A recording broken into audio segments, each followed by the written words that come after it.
आज तो नया चैप्टर स्टार्ट कर रहा हूं मैं। नया चैप्टर स्टार्ट करते हैं। तो करंट इलेक्ट्रिसिटी या इलेक्ट्रिसिटी के नाम से चैप्टर मिलेगा आपको, आपके सिलेबस में इलेक्ट्रिसिटी के नाम से होगा। तो इलेक्ट्रिसिटी के बारे में बताने से पहले मैं बताना चाहूंगा वो चार्ज के बारे में। पहले हम चार्ज के बेसिक कॉन्सेप्ट्स को पढ़ेंगे, उसके बाद इलेक्ट्रिक करंट के बारे में स्टडी करेंगे। तो पहला जो टॉपिक मैं स्टार्ट करूंगा वो मैं स्टार्ट करूंगा चार्ज, उसके बाद हम करंट इलेक्ट्रिसिटी स्टडी करेंगे भाई। तो पहले हम बात करते हैं चार्ज की। बेसिक सी प्रॉपर्टीज मैंने बतानी है 5-7 इसके बारे में, ताकि एक बेसिक आइडिया हो आपको कि चार्ज क्या होता है। तो आप हेडिंग डालें चार्ज के बारे में।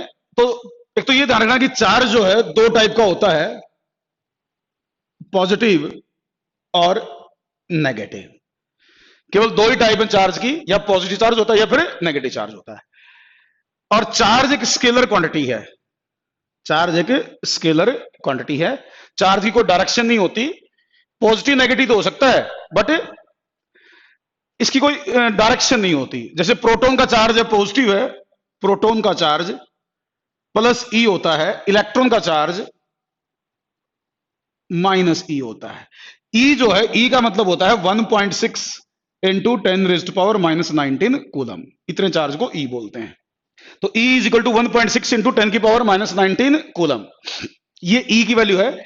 ये हम ये मानते हैं कि ये सबसे स्मॉल यूनिट है चार्ज की। This is the smallest unit of charge. E जो है ना, E स्मॉल E लिखना है। This is the smallest unit of charge 1.6 into 10⁻⁻19 coulomb. Proton और इलेक्ट्रॉन पर इतना चार्ज होता है, तो this is the smallest unit of charge. हम ऐसा कंसिडर करके चलते हैं।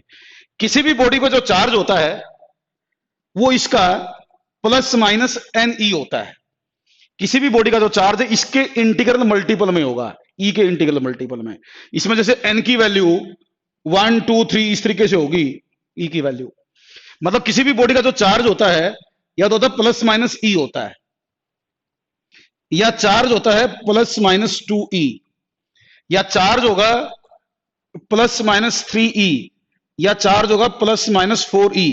इस तरह की वैल्यूज होती हैं चार्ज की। इसके अलावा चार्ज की कोई और वैल्यू नहीं होती। हम ये कहते हैं कि चार्ज जो है वो E का हमेशा इंटीग्रल मल्टीपल होता है। चार्ज E का हमेशा इंटीग्रल मल्टीपल, E मतलब ये वैल्यू, ये वैल्यू। इसके हिसाब से अगर मैं चलूं तो भाई जो चार्ज होगा वो प्लस माइनस 1.6 इंटू 10⁻⁻19 कूलम, या फिर चार्ज होगा वो प्लस माइनस 3.2 इंटू 10⁻⁻19 कूलम, या फिर चार्ज होगा वो प्लस माइनस 4.8 इंटू 10⁻⁻19 कूलम, या फिर charge plus minus 6.4 into 10⁻⁻19 coulomb. इस तरह की वैल्यू जो चार्ज की होंगी, इनके जो बीच की वैल्यूज है वो चार्ज एक्वायर नहीं कर सकता। इनके जो बीच में वैल्यू ना 1.6 और 3.2 के बीच में जो वैल्यू वो चार्ज एक्वायर नहीं कर सकता। चार्ज इस तरह की वैल्यूज ही एक्वायर कर सकता है। हम इसको ये कहते हैं कि charge on the body E का हमेशा इंटीग्रल मल्टीपल है। Charge on the body is always integral multiple of E। E मतलब स्मॉलेस्ट चार्ज, E मतलब स्मॉलेस्ट चार्ज। आप यूं कह सकते हैं charge on the body can not B, charge on the body can not be fractional multiple of E। Charge on the body can not be fractional multiple of E। मतलब कभी भी ऐसा नहीं होगा कि चार्ज प्लस माइनस 1/2E हो या charge plus minus 3/2E हो। ऐसा नहीं होगा, ये पॉसिबल नहीं है। Charge is always integral multiple, it can not be fractional multiple of E। और इसको कहते हैं quantization of charge. Quantization of charge, quantization of charge. तो क्वांटाइजेशन का मतलब क्या है? जैसे कई बार पूछते हैं what is the meaning of quantization. तो क्वांटाइजेशन का यही मतलब है कि चार्ज जो होता है वो E का हमेशा इंटीग्रल मल्टीपल होता है, कभी भी फ्रैक्शनल मल्टीपल नहीं होता। Charge is always integral multiple of E, can not be fractional multiple of E। That is why we say that charge is quantised. तो ये तो मैंने चार्ज की वैल्यूज के बारे में बात करी। अब पहले ना थोड़ा सा बेसिक्स पढ़ते हैं चार्ज के बारे में, बेसिक पढ़ते हैं। अच्छा एक चीज और थोड़ा सा यही सुन लो। जैसे मैंने कहा भी चार्ज या तो पॉजिटिव होता है या नेगेटिव होता है। और सबसे छोटा चार्ज कितना बोला मैंने? सबसे छोटा चार्ज किसका बोला मैंने? इलेक्ट्रॉन या प्रोटॉन का। सबसे छोटा चार्ज इलेक्ट्रॉन या प्रोटॉन का है। और वो कितना है? प्लस माइनस ई। तो लेकिन एक क्वेश्चन आता है यहां, जैसे ये तो इलेक्ट्रॉन या प्रोटॉन का चार्ज है वो सबसे स्मॉलेस्ट है, इलेक्ट्रॉन या प्रोटॉन का चार्ज सबसे स्मॉलेस्ट है। लेकिन एक पार्टिकल होते हैं क्वार्क्स, क्वार्क्स नाम के पार्टिकल होते हैं। नाम शायद सुना हो आप लोगों ने, क्वार्क्स का नाम सुना है कभी? क्वार्क्स क्या होते हैं? क्वार्क्स वो पार्टिकल हैं जिनसे मिलके इलेक्ट्रॉन, प्रोटॉन और न्यूट्रॉन बनते हैं। पर क्वांटाइजेशन की डेफिनेशन लिख लो, क्वांटाइजेशन की, जो मैंने क्वांटाइजेशन लिखा ना उसकी डेफिनेशन लिख लो, लिखवा देता हूं। क्वांटाइजेशन ऑफ चार्ज लिख लो।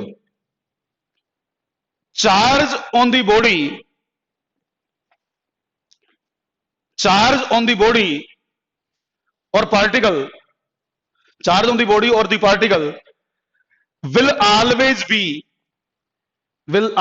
be integral multiple of E.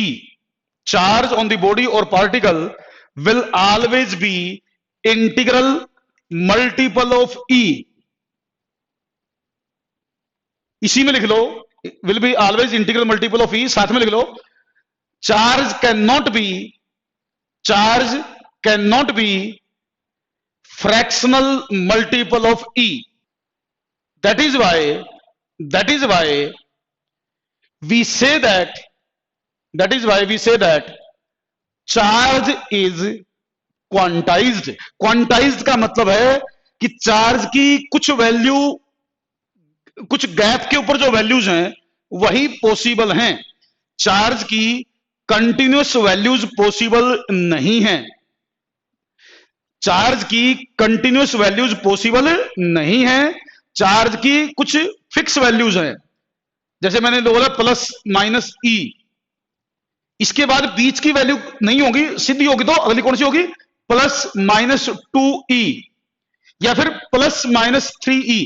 बीच वाली जो वैल्यूज हैं वो चार्ज अक्वायर नहीं कर सकता, इसलिए हम कहते हैं कि चार्ज जो वो क्वांटाइज्ड है, या चार्ज डिसकंटिन्यूअस भी कह देते, कई बार कहते हैं तो चार्ज डिसकंटिन्यूअस है, डिसकंटिन्यूअस भी कह सकते हैं और क्वांटाइजेशन भी कह सकते हैं। अब मैं बता रहा था क्वार्क्स के बारे में, मैंने देखो सबसे स्मॉलेस्ट यूनिट चार्ज की बताई ई, प्लस माइनस ई मैंने स्मॉलेस्ट यूनिट बताई। लेकिन एक्चुअल में ये जो क्वार्क्स है ना, इनके ऊपर जो चार्ज होता है वो प्लस माइनस ई बाई 3 या प्लस माइनस 2e/3 भी होता है। क्वार्क्स नाम के पार्टिकल्स जो होते हैं ये वो एलिमेंट्री पार्टिकल हैं, क्वार्क्स वो एलिमेंट्री पार्टिकल हैं जो कंबाइन होके इलेक्ट्रॉन, प्रोटॉन और न्यूट्रॉन बनाते हैं। जैसे आपके दिमाग में व्हाट आर क्वार्क्स, तो मैंने कहा क्वार्क्स वो एलिमेंट्री पार्टिकल हैं या वो पार्टिकल हैं जो कंबाइन होके इलेक्ट्रॉन, प्रोटॉन और न्यूट्रॉन बनाते हैं। क्वार्क से मिलके ही इलेक्ट्रॉन, प्रोटॉन और न्यूट्रॉन बनेंगे, क्वार्क से मिलके ही इलेक्ट्रॉन, प्रोटॉन और न्यूट्रॉन बनेंगे। और क्वार्क का चार्ज इलेक्ट्रॉन से भी छोटा होता है, प्रोटॉन से भी छोटा होता है। कई सारे क्वार्क होते हैं, वैसे 6 टाइप के क्वार्क होते हैं, 6 टाइप्स क्वार्क्स होती है, लेकिन हमें उतनी डिटेल में नहीं जाना 10th लेवल पर। बस इतना समझ लो कि क्वार्क्स का चार्ज इलेक्ट्रॉन और प्रोटॉन के चार्ज से कम होता है। क्वार्क का चार्ज इलेक्ट्रॉन, प्रोटॉन के चार्ज से कम होता है। इलेक्ट्रॉन, प्रोटॉन का प्लस माइनस ई होता है, क्वार्क्स का ये भी हो सकता है। हाँ, प्लस या माइनस ई दोनों पॉसिबल है, प्लस भी लिखो माइनस भी लिखो।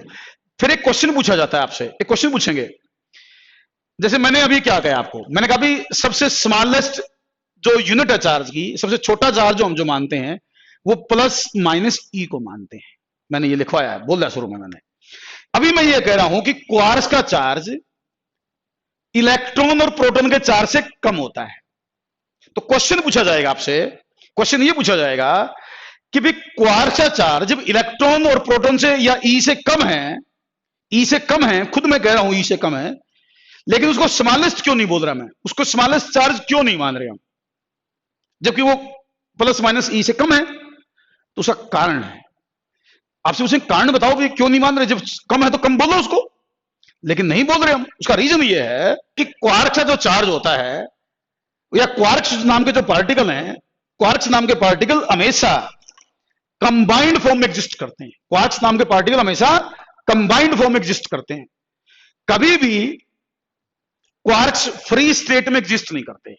क्वार्क्स कभी भी फ्री स्टेट में एग्जिस्ट नहीं करते, मतलब अलग अलग क्वार्क्स अलग अलग नहीं मिलेंगे कभी भी। क्वार्क्स हमेशा कंबाइंड फॉर्म में एग्जिस्ट करेंगे। ठीक, अगर क्वार्क्स कंबाइंड फॉर्म में एग्जिस्ट करेंगे तो या तो उनसे इलेक्ट्रॉन बन जाएगा, या उनसे प्रोटॉन बन जाएगा, या उनसे न्यूट्रॉन बन जाएगा। तो हमें जो चार्ज मिलेगा वो तो इकट्ठा चार्ज मिलेगा ना। इकट्ठा मिलेगा तो या तो प्लस ई मिलेगा या माइनस ई मिलेगा, मतलब या तो इलेक्ट्रॉन का चार्ज मिलेगा या प्रोटॉन का चार्ज मिलेगा। क्वार्क्स कभी अलग अलग नहीं मिलेंगे, कभी मिले ही नहीं आज तक। ठीक, तो इसलिए क्वार्क्स हमेशा कंबाइंड फॉर्म में एग्जिस्ट करते हैं। क्वार्क्स कभी फ्री स्टेट में अलग अलग एग्जिस्ट नहीं करते। इसीलिए हम क्वार्क का चार्ज मिनिमम चार्ज नहीं मानते। इलेक्ट्रॉन या प्रोटॉन का जो चार्ज है वही मिनिमम चार्ज माना जाता है। चार्ज के बारे में आपने कई सारे ऐसे एग्जांपल देख रखे हैं चार्ज के बारे में, जो डेली लाइफ में आपने देखे हुए हैं। अब देखो चार्ज के बारे में हम डिस्कस करते हैं। जैसे मैंने एक बेसिक सा आइडिया दे दिया भाई चार्ज का। अब चार्ज डेवलप कैसे होता है, देखो बेटे, चार्ज मैं एग्जांपल लेके समझाता हूं, एक एग्जांपल लेके समझाता हूं। जैसे मान लो हमारे पास एक ग्लास की रोड है, एक ग्लास की रोड, ये ग्लास रोड है, और ये मेरे पास एक सिल्क का कपड़ा मान लेते हैं हम, सिल्क का कपड़ा है। एक ग्लास रोड, एक सिल्क का कपड़ा है। अब जैसे ये मैं मान लेता हूं ग्लास रोड है, let this is glass rod, और इसको मैं मान लेता हूं सिल्क का कपड़ा है, ये सिल्क का कपड़ा मान लेता हूं। तो मैं अगर इस ग्लास रोड को सिल्क के कपड़े से रब करता हूं, इसको रगड़ता हूं, यूं रगड़ूं,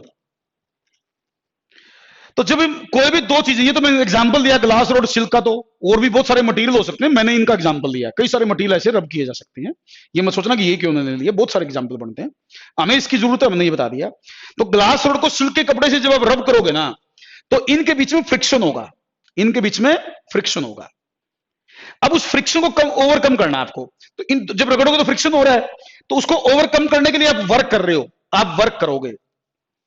आप वर्क करोगे तो जो इलेक्ट्रॉन है ना, एक इन मटेरियल्स में जो इलेक्ट्रॉन है, जिस मटेरियल में इलेक्ट्रॉन सबसे लूजली बाउंड है, जैसे मान लो ग्लास रोड में इलेक्ट्रॉन लूजली बाउंड है, सिल्क के कपड़े में स्ट्रांगली बाउंड, टाइटली बाउंड है।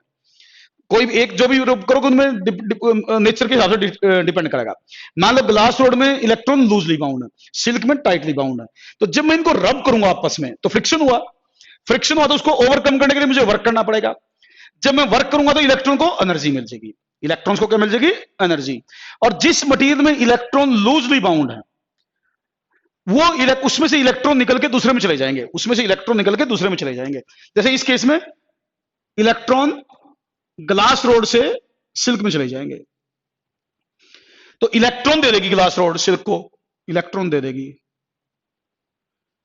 तो ग्लास रोड सिल्क को इलेक्ट्रॉन दे देगी, जब रब किया मैंने, उससे इलेक्ट्रॉन ग्लास रोड से निकल के सिल्क में चले जाएंगे, जिसके कारण जब इनको रब करोगे आप, तो जो इलेक्ट्रॉन डोनेट करेगा उसके ऊपर आ जाएगा पॉजिटिव चार्ज, और जो इलेक्ट्रॉन एक्सेप्ट करेगा उसके ऊपर आ जाएगा नेगेटिव चार्ज। इलेक्ट्रॉन देने वाले पर आ जाएगा पॉजिटिव चार्ज और इलेक्ट्रॉन लेने वाले पर आ जाएगा नेगेटिव चार्ज। इतना तो सबको पता ही होगा शायद, चार्ज कैसे डेवलप होता है, इलेक्ट्रॉन के ट्रांसफर से डेवलप होता है। जो इलेक्ट्रॉन डोनेट करता है उस पर पॉजिटिव होता है, जो इलेक्ट्रॉन एक्सेप्ट करता है उस पर नेगेटिव होता है। तो इन दो का एग्जांपल अगर लेते हो ग्लास रोड सिल्क का, तो ग्लास रोड से इलेक्ट्रॉन सिल्क में जाते हैं, क्योंकि ग्लास रोड में इलेक्ट्रॉन सिल्क के कंपैरिजन में लूजली बाउंड होते हैं, इसलिए आसानी से निकल जाके सिल्क में चले जाएंगे इलेक्ट्रॉन्स। जितने इलेक्ट्रॉन जाएंगे उसके हिसाब से चार्ज डेवलप होगा। अगर एक इलेक्ट्रॉन गया तो प्लस ई चार्ज आएगा, एक इलेक्ट्रॉन गया तो चार्ज कितना आएगा, एक इलेक्ट्रॉन के कारण प्लस ई, इस पर माइनस ई। अगर दो गए तो प्लस ई इस पर बढ़ जाएगा, माइनस ई इस पर बढ़ जाएगा। जितने इलेक्ट्रॉन जाते जाएंगे उतना चार्ज डेवलप होता जाएगा।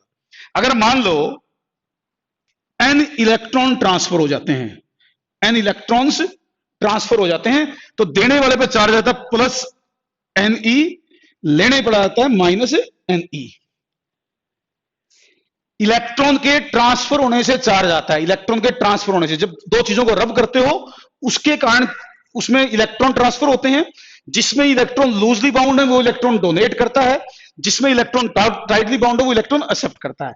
इस केस में ग्लास रोड इलेक्ट्रॉन देगी, सिल्क का कपड़ा इलेक्ट्रॉन लेगा, इसलिए ग्लास रोड पर पॉजिटिव आएगा, सिल्क के ऊपर नेगेटिव आएगा। जितने इलेक्ट्रॉन ट्रांसफर होंगे उसके हिसाब से चार्ज आएगा। अगर n इलेक्ट्रॉन ट्रांसफर हुए तो देने वाले पर Ne चार्ज आएगा पॉजिटिव, लेने वाले पर आएगा Ne नेगेटिव।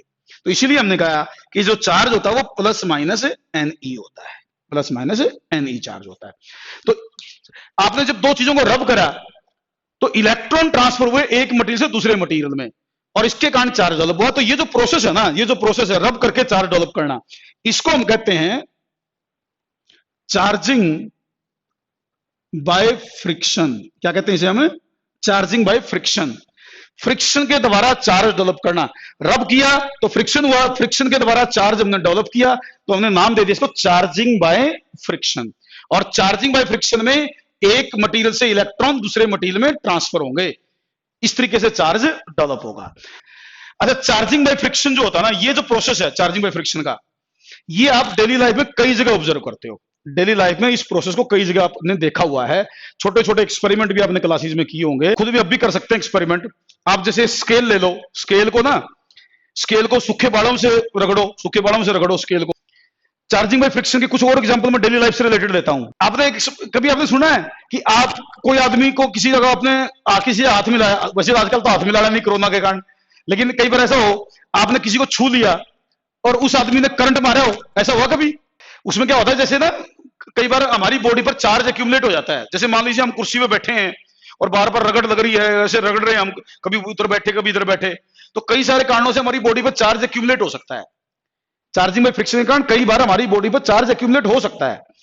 अब अगर मान लो कोई दूसरा आदमी हमें छुए, अगर कोई दूसरा आदमी मेरी बॉडी पे मान लो चार्ज आया किसी भी कारण से, दूसरे आदमी ने मेरे को छुआ, जैसे ही टच किया, अगर उसके जूते कंडक्टिंग नहीं हो ना, उसके जूते कंडक्टिंग हो, मतलब या तो वो नंगे पांव हो या उसके जूते स्लाइटली कंडक्टिंग हो, तो जैसे वो छुएगा ना तो मेरी बॉडी पे जो चार्ज है वो उसकी बॉडी के थ्रू अर्थ में चला जाएगा।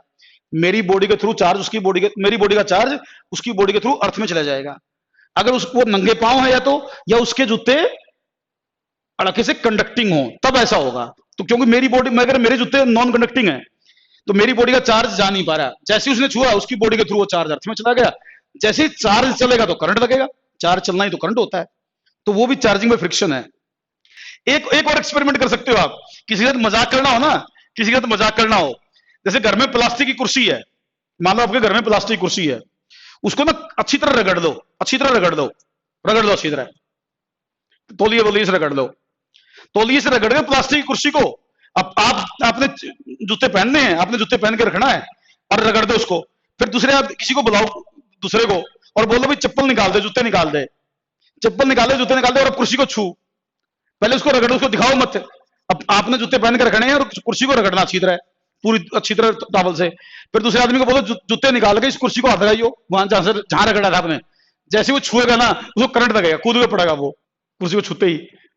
वो चार्जिंग बाय फ्रिक्शन का एग्जांपल है। उसमें भी चार्जिंग बाय फ्रिक्शन से रिलेटेड आपने कभी देखा है जो ट्रक वगैरह होते हैं ना, ट्रक वगैरह, हाँ, ट्रक वगैरह में ना कभी देखा हो जो ये गैस के टैंकर वगैरह होते हैं ना, गैस के टैंकर वगैरह, गैस के टैंकर हैं या तेल के टैंकर हैं, गैस टैंकर या तेल टैंकर, उनके ये पीछे ना आगे पीछे मेटल की चेन लगी होती है, देखो कभी आपने, झालर सी लगी मिलेंगी आगे, मतलब लटकती हुई हो, कभी देखा ये?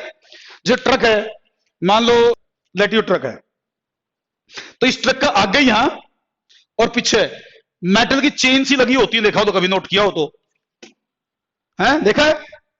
वो मेटल की चेन क्यों लगाई जाती है? ट्रक की इनफ्लेमेबल मटेरियल जो भी लेके चलेगा, वो मेटल की चेन जो जैसे गैस टैंकर है, तेल का टैंकर है, खासकर उनके आगे पीछे जरूर लगी होंगी चेन। पता क्यों लगी होती है वो?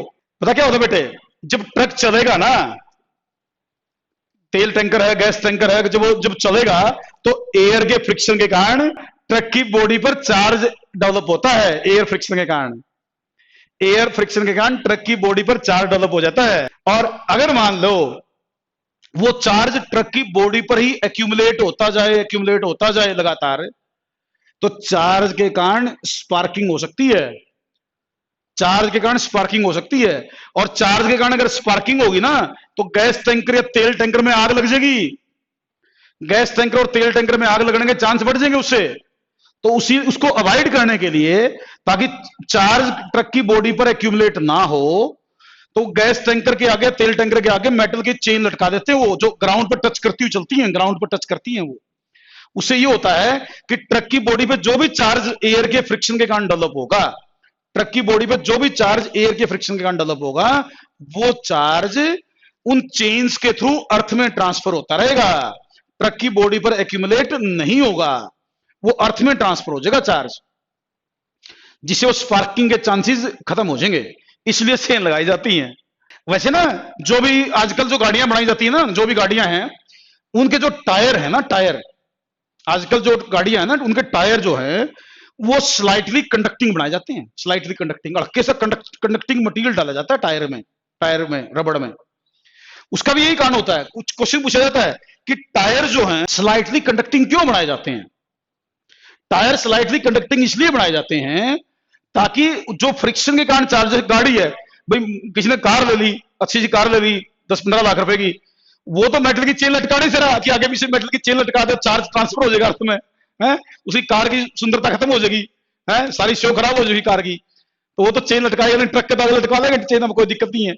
तो उसके लिए क्या करते हैं कि भाई कार वगैरह जो है उनके टायर स्लाइटली कंडक्टिंग बनाए जाते हैं, ताकि जो चार्ज डेवलप हो वो टायर के थ्रू ग्राउंड में ट्रांसफर हो जाए, टायर के थ्रू ट्रांसफर हो जाए, चेन व्हील लटकाने की जरूरत ना पड़े मैंने।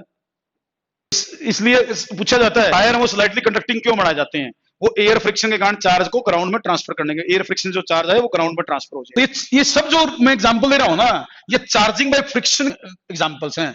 यहां सब जगह चार्जिंग बाय फ्रिक्शन से ही चार्ज डेवलप हो रहा है। देखो, चार्ज को डेवलप करने के और भी तरीके हैं, केवल फ्रिक्शन नहीं है। चार्ज को डेवलप करने के 3 तरीके हैं। अभी तो हम फ्रिक्शन की बात कर रहे हैं, बाकी और भी मेथड हैं चार्ज को डेवलप करने के। चार्जिंग बाय कंडक्शन है, चार्जिंग बाय इंडक्शन है, तो 3 तरीके से चार्ज डेवलप होता है। अभी हम फ्रिक्शन की बात करने लग रहे हैं, ठीक है। तो ये जैसे चार्ज के बारे में बता रहे थे हम, तो ये तो चार्जिंग बाय फ्रिक्शन के मैंने कुछ एग्जांपल लिए। अब चार्ज की कुछ प्रॉपर्टीज है, चार्ज की कुछ प्रॉपर्टीज लिख लो। प्रॉपर्टीज ऑफ चार्ज लिखो, आप एक बार लिखो प्रॉपर्टीज ऑफ चार्ज, एडिंग डालो। पहला लिखो, charge is only of 2 type, charge is only of 2 type, positive and negative. Charge is only of 2 type, positive and negative. Charge केवल 2 ही टाइप का होता है, पॉजिटिव या नेगेटिव। दूसरा लिखो, प्रॉपर्टीज लिख लो एक बार, काम की बात है, एडिंग डाल के प्रॉपर्टीज प्रॉपर लिख लो। Charge is only of 2 type, positive and negative. दूसरी प्रॉपर्टी लिख लो, दूसरी property, like charges repel each other, like charges repel each other and unlike charges attract each other. Like charges repel each other, unlike charges attract each other. Positive को repel करेगा, negative को repel करेगा, but positive और negative attract करेंगे। Like charge का मतलब एक जैसे, अनलाइक का मतलब अपोजिट।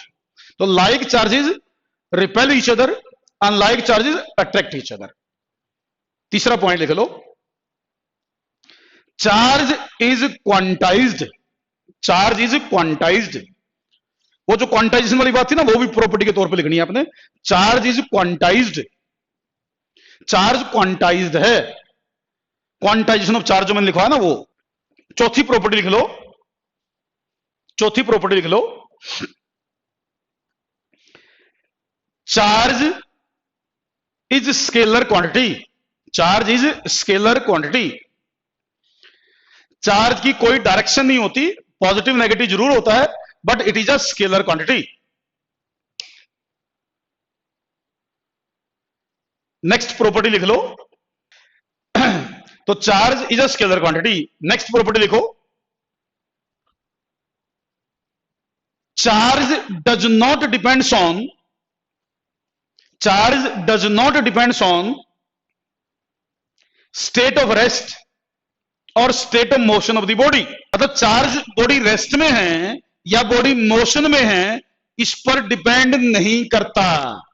मतलब क्या हुआ, जैसे ये बॉडी है, इस पर कुछ चार्ज है, मान लो इस पर कुछ चार्ज है, तो ये बॉडी चाहे रेस्ट में हो चाहे चल पड़े, चार्ज चेंज नहीं होगा। जो रेस्ट में चार्ज है वही चलने के बाद भी चार्ज रहेगा। तो charge does not depends on state of rest और state of motion. State of rest और स्टेट ऑफ मोशन पर चार्ज डिपेंड नहीं करता। लिख लिया बात? बहुत इंपॉर्टेंट पॉइंट है, यो बहुत इंपॉर्टेंट पॉइंट है, ध्यान रखना भाई। Charge does not depend on state of rest और स्टेट ऑफ मोशन। आपको ये पता है, आपको ये पता है, मैं थोड़ी नॉलेज बेस्ड बात करता हूं। जैसे ये बॉडी है, सुनो मेरी बात को ध्यान से सुनना। जैसे ये बॉडी है, इसका अपना कुछ मास है, इसका अपना कुछ मास है। जैसे ये बॉडी रेस्ट में है, रेस्ट में से कुछ मास है, तो हम कहेंगे उसको रेस्ट मास। क्या बोलेंगे उसे? Rest mass. जो मास रेस्ट में होते हुए है, अब जो मास जैसे रेस्ट में ये, तो रेस्ट मास बोलेंगे इसको। अब ये बॉडी चल पड़े, मान लो ये बॉडी चल पड़े, तो क्या इसके मास में फर्क पड़ेगा? क्या इसके मास में फर्क पड़ेगा? कुछ पता है इसके बारे में? रेस्ट में मान लो, जस्ट एग्जांपल ले लूं मैं, मान लो इसका रेस्ट में मास 20 ग्राम है, मान लो इसका मास 20 ग्राम है इस टाइम, और इसको मैं बहुत मतलब इसको चला दूं, मैं चल पड़े, मान लो बहुत तेज चला दूं, तो क्या इसका मास सेम रहेगा या कम या ज्यादा हो जाएगा? जब ये पेन रेस्ट में था, इसका अपना कुछ मास था, मान लीजिए m0 रेस्ट मास है, m0 is rest mass, m0 मान लो रेस्ट मास है, m मास इन मोशन, मान लो m0 रेस्ट मास है और m मास इन मोशन, तो m will be greater than m0, m will be greater than m0, greater, not lesser, greater, but speed should be comparable to speed of light. Speed should be comparable to speed of light. ये लिख लो।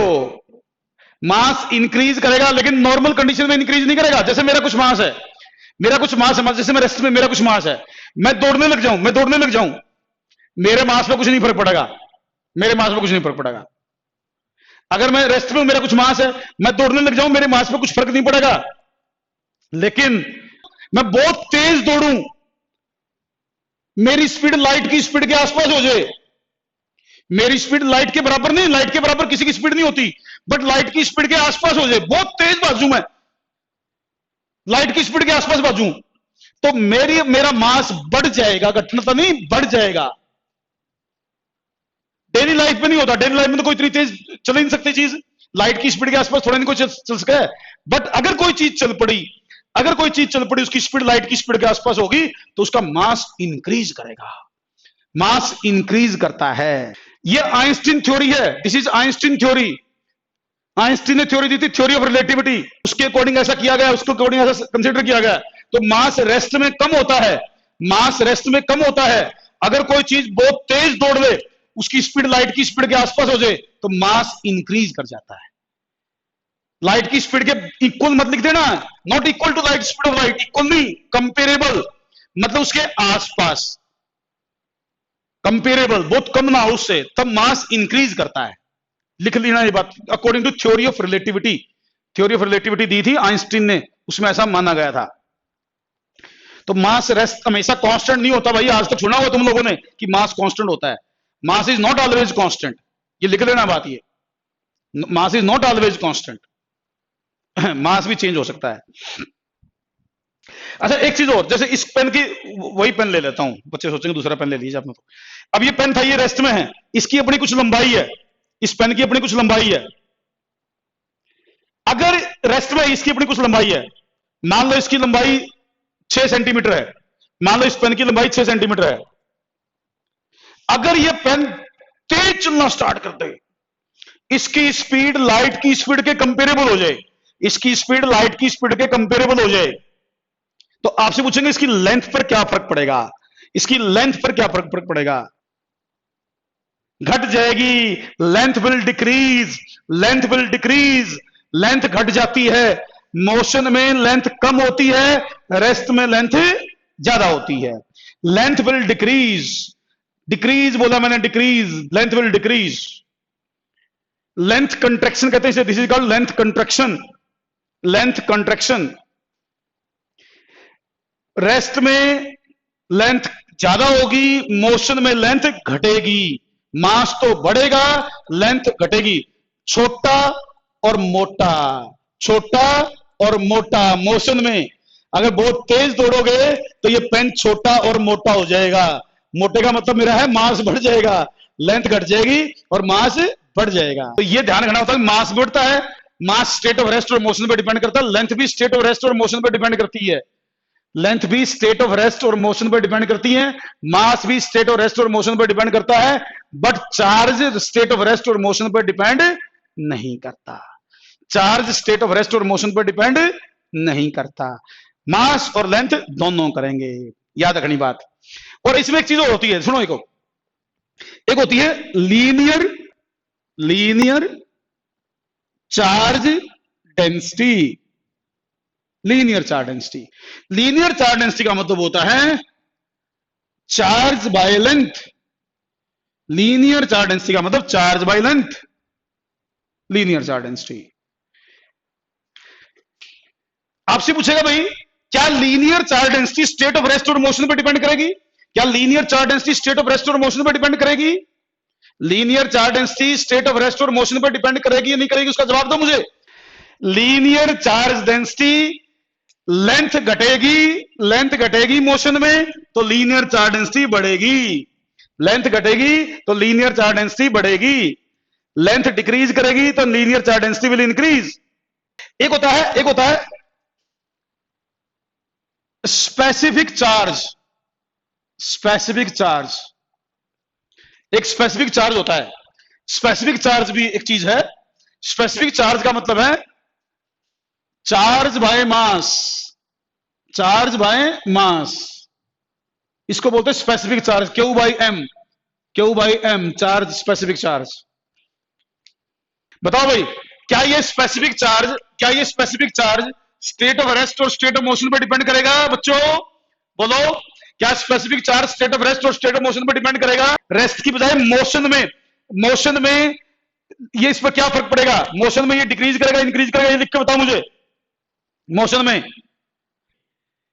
Motion में मास increase कर गया, अगर मास increase कर गया तो भाई स्पेसिफिक चार्ज डिक्रीज करेगा, स्पेसिफिक चार्ज डिक्रीज करेगा। तो मास इंक्रीज करेगा मोशन के अंदर, रेस्ट की बजाय मोशन की बात कर रहा हूं मैं, तो मोशन में मास इंक्रीज करेगा तो स्पेसिफिक चार्ज डिक्रीज करेगा।